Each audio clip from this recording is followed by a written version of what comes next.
તળાજા ખાતે PNR society સંચાલિત NR memorial hospital Talaja ખાતે ચાલતા મગજના લકવાગ્રસ્ત તથા મંદબુદ્ધિ દિવ્યાંગ બાળકોના સારવારના કેન્દ્ર ઉપર હોળી ધૂળેટી તહેવારની ઉજવણી કરવામાં આવી હતી।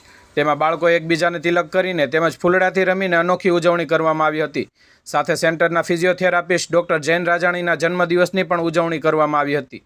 તેના દ્વારા બાળકોને લંચ બોક્સ તેમજ દાતાશ્રી આસિયાબેન કાશમભાઈ દ્વારા શરબત, બોટલ, સેવ, ફાલુદા વગેરે આપવામાં આવ્યું હતું।